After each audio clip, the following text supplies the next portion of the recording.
ಬಯಸ್ತಾ ನಮ್ಮ ಪಕ್ಷದ ಹಿರಿಯ ಮುಖಂಡರಾದಂಥ ರಮೇಶ್ ಬಾಬು ಅವರಿದ್ದಾರೆ, ನಮ್ಮ ಶಾಸಕರಾದಂಥ ರಂಗಣ್ಣ ಅವರಿದ್ದಾರೆ, ಮತ್ತೆಲ್ಲ ನಮ್ಮ ಪಕ್ಷದ ಕಾರ್ಯಕರ್ತರುಗಳಿದ್ದಾರೆ.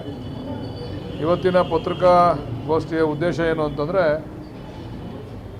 ಇಡೀ ದೇಶದಲ್ಲಿ ಸುದ್ದಿ ಮಾಡ್ತಾ ಇರ್ತಕ್ಕಂಥ SIR ಬಗ್ಗೆ ಗೊಂದಲಗಳನ್ನು ನಿವಾರಣೆ ಮಾಡಲಿಕ್ಕೋಸ್ಕರ ಸ್ಪೆಷಲ್ ಇಂಟೆನ್ಸಿವ್ ರಿವಿಷನ್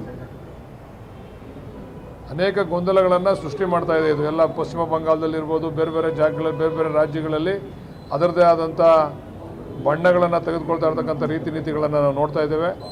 ಇಲ್ಲೂ ಕೂಡ ಸರಿಯಾದ ರೀತಿಯಲ್ಲಿ ಆಗದೇ ಇರೋದ್ರಿಂದ, ಗೊಂದಲ ಇರೋದ್ರಿಂದ ಈ ಒಂದು ದಿನಾಂಕವನ್ನು, ಕಡೆಯ ದಿನಾಂಕವನ್ನು ಏನು ಚುನಾವಣಾ ಆಯೋಗ ನಿಗದಿ ಮಾಡಿದೆ ಇದನ್ನು ಎಕ್ಸ್ಟೆನ್ಷನ್ ಮಾಡಬೇಕು ಅಂತೇಳಿ ಅವರಲ್ಲಿ ಒತ್ತಾಯವನ್ನು ಮಾಡಲಿಕ್ಕೆ ಈ ಪತ್ರಿಕಾಗೋಷ್ಠಿಯನ್ನು ಕರೆದಿದ್ದೇವೆ. ನೋಡ್ರಿ, ನೀವು ದಯಮಾಡಿ ಈ ನಮ್ಮ ವಿಷಯನ ಡೈಲ್ಯೂಟ್ ಮಾಡಿಬಿಡ್ತೀರಾ. ಈಗ ಚುನಾವಣಾ ಆಯೋಗದ ವಿಚಾರ ಡೈಲ್ಯೂಟ್ ಮಾಡೋದು ಬೇಡ. ಅದನ್ನು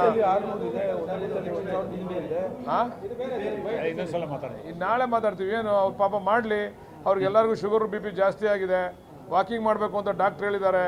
ನಮ್ಮ ಅಶೋಕ್ ಅಣ್ಣಂಗೆ, ನಮ್ಮ ನಿಖಿಲ್ ಅಣ್ಣಂಗೆ, ಅವ್ರಿಗೆಲ್ಲರಿಗೂ ಅವ್ರು ವಾಕಿಂಗ್ ಮಾಡಿದ್ರೆ ನೀವು ಆರೋಗ್ಯ ಸುಧಾರಿಸ್ತದೆ ಅಂತ ಹೇಳಿ ವಾಕಿಂಗ್ ಮಾಡ್ತಾ ಇದ್ದಾರೆ.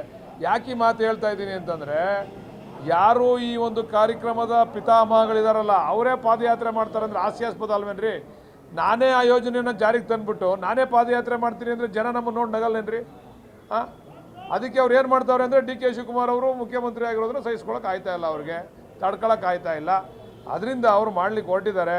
ಅವ್ರ ಆರೋಗ್ಯ ಸುಧಾರಣೆ ಆಗೋದ್ರಿಂದ ಇದರಿಂದ ನಾನು ಅವ್ರಿಗೆ ಇದನ್ನು ಶುಭಾಶಯವನ್ನು ಹೇಳಕ್ಕೆ ಇಷ್ಟಪಡ್ತೀನಿ. 17 ದಿನ ಟೈಮ್ ಕೊಟ್ಟವ್ರೆ. Thank you. ಅದಕ್ಕೆ ದೆಹಲಿನಲ್ಲಲ್ವ SIRಗಲ್ವಾ? 600 ಓಟ್ ಇರೋ ಕಡೆನೂ ಒಂದೇ ಡೇಟು. ರಂಗಣ್ಣ ಅವರ ವಿಚಾರ ಏನಂತಂದರೆ, 1,500 ಇದ್ದರೂ ಒಂದೇ ದಿನಾಂಕ SIR ಮಾಡಲಿಕ್ಕೆ, 500 ಓಟು 300 ಓಟ್ ಇದ್ರೂ ಕೂಡ ಒಂದೇ ದಿವಸ. ಅದರಿಂದ ದಯಮಾಡಿ ಎಕ್ಸ್ಟೆನ್ಷನನ್ನು ಕೊಡಬೇಕು ಅಂತೇಳಿ ನಾವು ಈ ಮೂಲಕ ಚುನಾವಣಾ ಆಯೋಗವನ್ನು ಒತ್ತಾಯ ಮಾಡ್ತೀವಿ. Thank you. ಡೆಲ್ಲಿ 7 ಡೇಸ್ ಇಲ್ಲ, ಅದು 7 ದಿವಸ ಕೊಟ್ಟವ್ರು, ನಮಗೂ ಕೊಟ್ಟವ್ರೆ 10 days. Karnataka news beat follow ಮಾಡಿ, ಸಬ್ಸ್ಕ್ರೈಬ್ ಮಾಡಿ.